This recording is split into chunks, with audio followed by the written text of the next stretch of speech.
So isang mapagpalang araw po sa ating lahat. So ang content natin ngayon is hunting ulit tayo ng wild chicken. So alauna na ng hapon. So i-try natin puntahan yung parating pinupuntahan ng mga wild chicken. So hopefully may matsambahan tayo. Mag-abang tayo siguro ng mga hanggang mga kahit 3 oras siguro.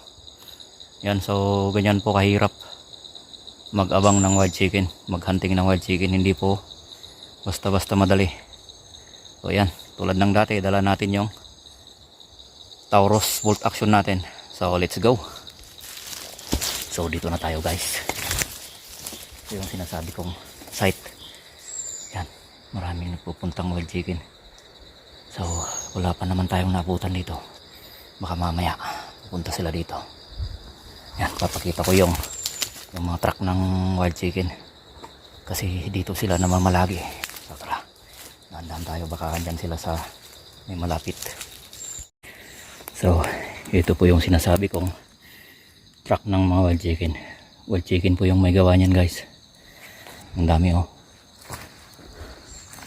Ito yung palatandaan na madalas na nagpupunta yung mga wild chicken dito guys oh. Yan. Yan o, wild chicken yung may gawa yan o, sunod-sunod o, yan. Yan, so ang balak ko guys is doon ako po pwesto. So tsaga-tsaga lang guys, mag-abang tayo ng hanggang 3 oras kasi dyan, pagkakalam ko guys, dyan sila nanggagaling. Yan, so ang dami nilang buwan dito oh, hanggang sa baba oh. So yan, dito madalas na pumupunta yung mga wild chicken kasi yung bunga nito na nalaglag, yun ang kinakain nila. So tara, gabang tayo. So sa mga bago pa lang sa ating YouTube channel, sana makapag-subscribe kayo. Sa mga bago nating subscriber, maraming salamat po sa inyo.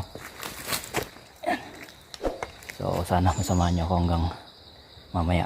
Kung sakaling susurtin tayo, sakaling may tatamaan na tayo, so doon tayo sa taas, doon tayo pupwesto guys. Doon tayo mag-abang, tamang tama hanggang dito pababa. Yan, pababa. So doon, maglagay ako konti ng dahon doon guys. Maglagay tayo ng konting dahon doon. So sana wala pang darating kasi pag may konting kaluskos ka tapos narinig ka ng mga wild chicken, wala na, hindi na sila tutuloy dito guys. You know, dami nilang kwando no, truck oh. So dito sila kumakain guys yung nalaglag na bunga ng punong kahoy. Pagkakalam ko anteng yung pangalan nito, kinakain din to ng baboy ramo. So mag-alas 2 na guys, tapos parang parating pa yung ulan. So tara, tsaga tayo kahit hanggang 3:30 o alas 4 tayo mag-abang. So let's go, let's go. Pakyat to guys.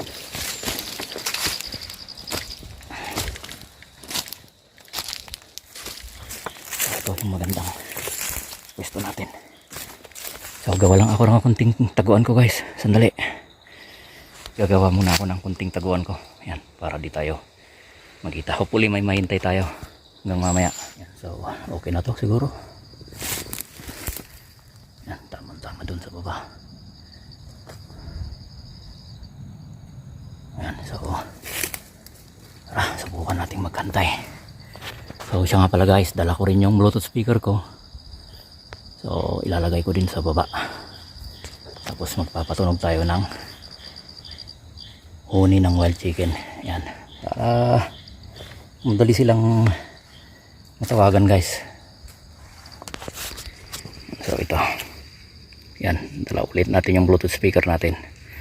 So ilalagay lang natin sa baba. Dito natin ipipesto.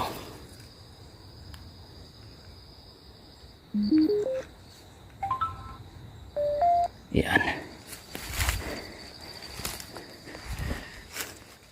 yan yung pwesto natin. So let's go.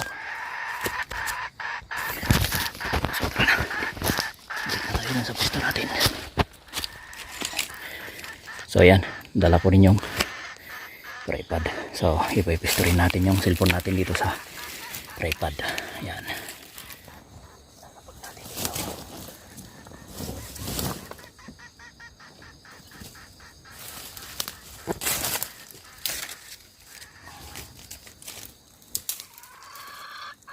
So, gabang tayo.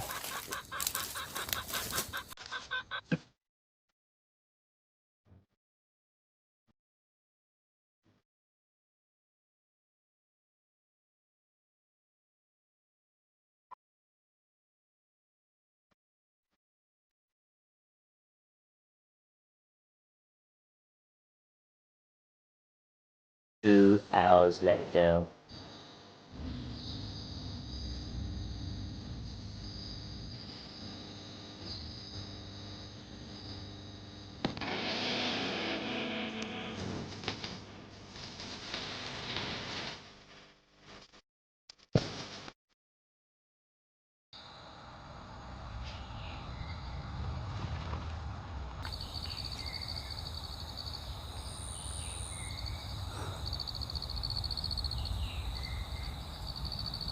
Ayun na, white chicken yan o.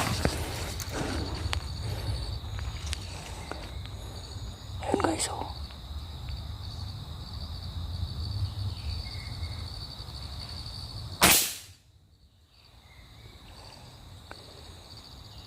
Tinamaan guys, yun o.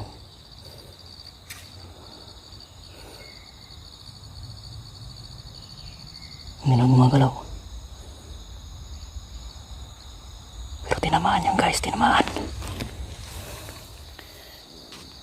Kuha. Tara, ibutin natin. Tinamaan ko guys, tinamaan ko. So madilim lang guys yung kuha ng side cam natin. Side shot natin, madilim lang.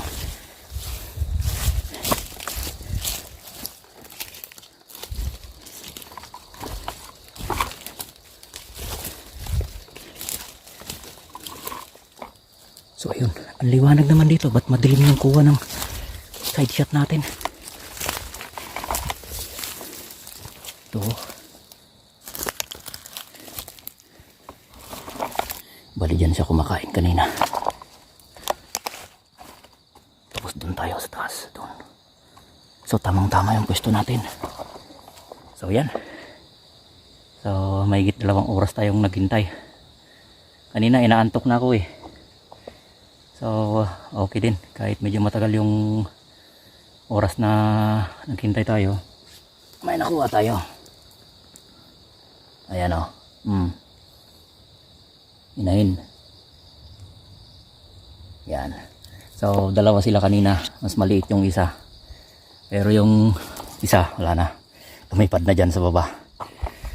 So okay guys, ganun lang maghunting ng wild chicken. So kailangan mo yung tiis, tiyaga ka lang na maghintay. So yan. So ganito lang guys, hanapin mo yung kung saan sila kumakain, tiyaga ka lang sa paghintay. Yan, hindi po basta-basta guys, kasi napakailap ng wild chicken. So medyo malayo po yung pwesto natin. So estimate natin is almost mga 35 yards siguro. So malayo rin. Yung pwesto natin is medyo elevated siya, mas mataas. So tamang tama dito sa baba. Yan. So yan guys, yung naging content natin sa araw na to. So anong oras na? So yan, mag-aalas 4 na. So mahigit 2 oras tayong naghintay. Nako, hirap. So inantok na ako kanina. So pati yung bluetooth speaker natin nandun, nalubat na. Kalimutan ko palang i-charge. So di bale, kakuha tayo ng hapunan natin sa araw na to. Sa dami ng mga likha ng wild chicken dito na ano, tulad niyan, mga truck nila. So hindi lang po dadalawa yung pumupunta dito na kumakain guys. Siguro baka more than 5 sila guys, marami sila. Yan, so next time babalikan ulit natin. And so let's go. Kunin natin yung bluetooth speaker, nalubat. Pero okay lang, may nakuha naman tayo. So let's go. So, malabo yung kuha ng side shot natin.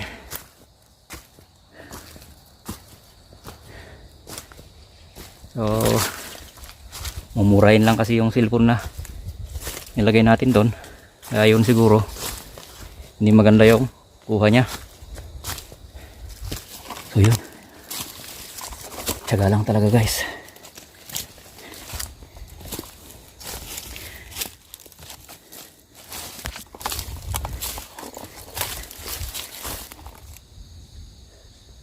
Ayos. So dito sa bandang likuran yung tinamaan. So may baba ng leg.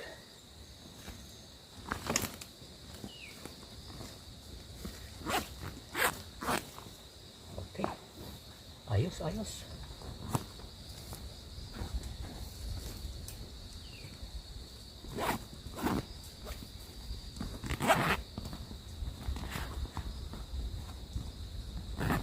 So tara na. Parang parating na yung ulan. Ito, malabo yung kuha ng side shot natin. So tatanggalin ko lang guys, baka uulan.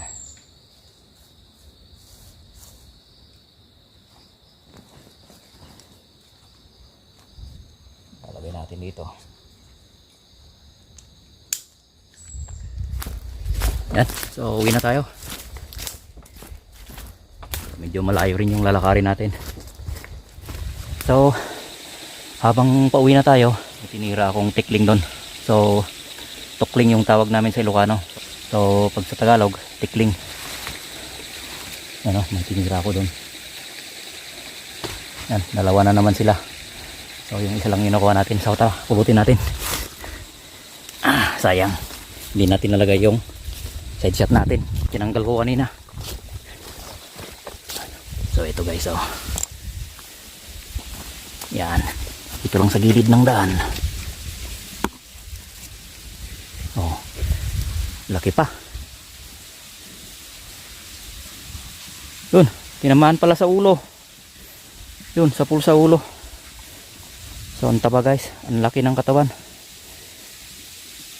Tukling, tikling. Tukling sa Ilocano. Tikling naman yung naririnig ko sa Tagalog na tinatawag. So ayos. So yan, solve na naman tayo guys. Meron tayong wild chicken, tapos may isang tukling. Ayos, let's go. So yan.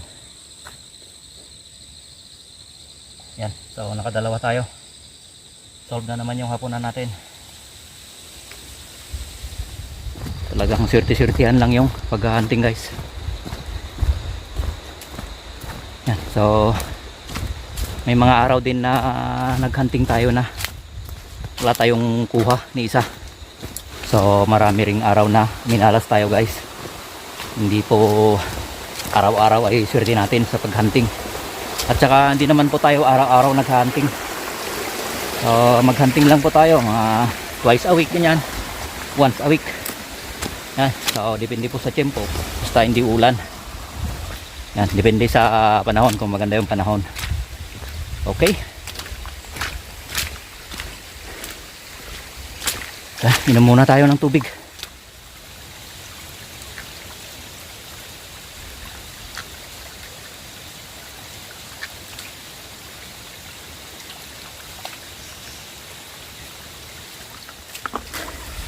Yan o, yan tayo uminom. Bukal. Oh, malinis pa sa mineral water. Yan. Galing doon sa taas. Bukal yan guys.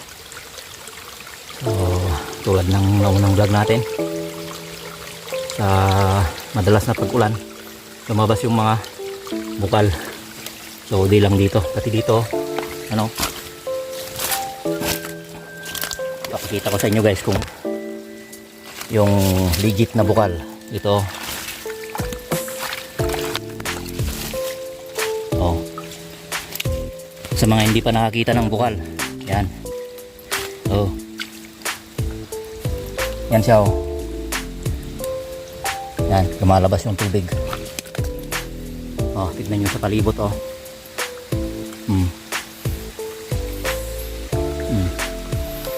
Dito ako sa gitna ng kagubatan. Marami pong ganyan guys, oh. Yan. Napaka natural na inuming tubig. Napakalinaw guys. Okay, tara, let's go. Babay na po. Kasi dumadagundong na yung kulog. Baka uulan na. Yan, so maraming salamat sa mga nanatili sa ating YouTube channel. So hanggang sa muli. Bye bye.